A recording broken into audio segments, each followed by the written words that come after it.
to you. Baka malayo sa inyo tong person nyo kasi namimiss niya kayo, naaalala niya raw kayo, no? So many things remind him, no? Or her, no? Of you, no? So, yun nga, no? May distance dito for sure, no? Kasi namimiss niya kayo and or maybe kung sino man yung naiisip niyo, maybe you are in separation na with this person and still he or she is thinking of you, no?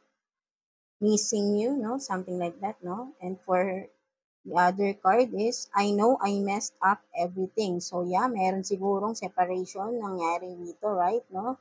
Because I know I messed up everything. So, alam nitong person mo na nasira niya ang inyong relasyon, no? Aminado siya doon. So, kaya siguro nagkahiwalay kayo and now he or she is still missing you, still thinking of you right now, no? Water signs, no? So, take what's resonate, no? So, kayo lang din nakakaalam nito. Who is this person, no? So, yeah, that's it, no? So, ayan ang message ng inyong person, no? Still, she is thinking or he or she is thinking of you right now, no? So yeah, ayan ang message sa inyo ng inyong person. So, tignan naman natin anong message ng inyong inner self, water signs, no? So, tignan natin. Kuha rin tayo ng 2 cards here para sa message ng inyong inner self. So, let's see, ano ba yan? So, you have this authenticity, no? For some of you, water signs, no? So, sinasabi rito, no?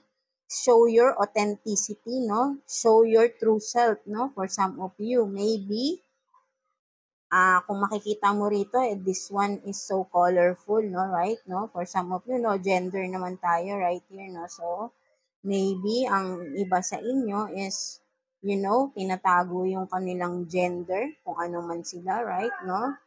Kumbaga, nahihiya kayo to show your true self, no? So, yeah, for some of you, yeah, maybe kung ano yung true gender nyo, hindi nyo siya mailabas, no? But then, sinasabi sa inyo ng inyong inner self na be authentic, show your true self, no? Something like that, no?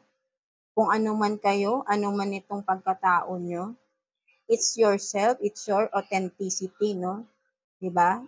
Kayo yan, huwag kayong mahihiya, no? Huwag niyong, kumbaga, huwag mong pagdamutan yung sarili mo to be happy with your own self, with your true self, right, no? So, yun ang sinasabi. Kumbaga, i-reveal mo sino ka, right, no? So, ito yung sinasabi,